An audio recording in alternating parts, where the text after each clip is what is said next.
So yon mga idol, mga kalapatids, ano? Eto, napanood nyo naman yung vlog natin o vlog namin ni Huming Pigeon nung nagbitaw kami sa Baubo. Ano? Mga kalapatids, nung nagbitaw kami ng ibon doon, eto, nakadagit ako ng isang ibon na kasi meron akong isang ibon na huli nang umuwi, ano?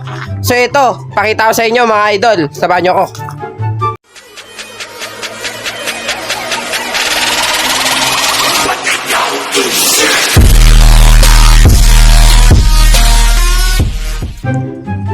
So ito mga kalapatids, ano, grabe.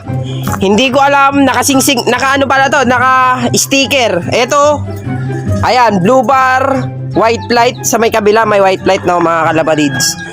Natatanggal na yung kanyang sticker, napapasok ko lang to kahapon ng gabi, mga kalapatids. Ito yun, no, ayun, ito. So kukunin ko siya, ipapakita ko sa inyo, mga idol, ano, mga kalapatids. Idol kalapatids na tayo, ha. Ayan, no, ito, blue bar. Hindi ko alam kung anong club nito sa baba. Parang baba ito eh. Parang binitaw ng norte, ganun. Kasi hindi naman mapapadpad yan dito kung hindi binitaw ng norte, mga kalapatids. Eto, samahan nyo ako. Pakita ko sa inyo. Mga kalapatids, ano? Ito, may white light siya dito. Tapos, yung sticker natatanggal na rin. Ito. So, titignan natin yung sticker, mga kalapatids. Ipapakita ko sa inyo. Yan. So, tanggalin ko na rin to kasi natatanggal na eh. Yan, shoutout na sa ano, sa may tag dito, sa may-ari. Ayan, 3 din na number yung meron dito sa Singsing. Tapos yung kanyang club is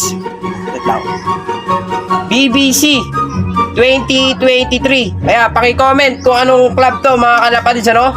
Tapos paki-comment na rin kung kaninong ibon to. Kasi ito, may ring number siya. Siguradong binitaw to sa norte. Kung hindi to dyan sa Isabela, baka dyan binibitaw to, mga kalapatids, no? Sobrang payat ng ibon, mga kalapatids. Kailangan ko muna tong ano, i-recover bago natin ibitaw sa ano, sa dito malayo sa atin para hindi na bumalik, ano. I-recover ko lang para ayun, diretso na siya pauwi, ano. Sobrang payat, grabe, oh. Wala ka nang mahawakan, butot, ay, buto na lang ata to, ito. Oh, ayan, oh. Oh, ayan, oh. Yan. Ayan yung picture niya, mga kalapatids. So yan. So pakainin ko muna para tapos mamaya hapon pag uwi ko. Yan, nandito kasi ako, pumasok ko eh. Pumasok kasi ako sa school. Pag uwi ko, ayun, gamutin natin. Yan, para maganda yung katawan niya pa uwi. Ito na yung mga ibon, mga kalapatids. So, abusado yung ibon na natagit natin. Gutom na gutom, grabe. Ayun, oh. Ito. Ayan na, sana. Sinabingan na. Ito. Yan, ito yung ibon na natagit natin, mga kalapatids, gutom na gutom. Ayan, oh.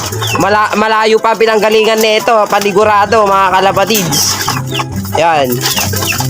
Oh, ayan mga ibon natin, mas lamang ang black check, mga kalapatids.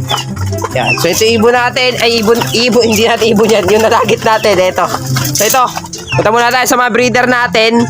Siyempre, good news. At meron na naman silang mga nagdadalawang itlog. Ayan. So, inilawan ko na yan kagabi. So, may ano, similya. Ayan, pati dito, meron din, dalawa din. Ayan, matapang lang kasi tong hen. Kaya hindi ko maipunta yung kamay ko, mga kalapatids. Mahirap na, baka mabasag yung itlog.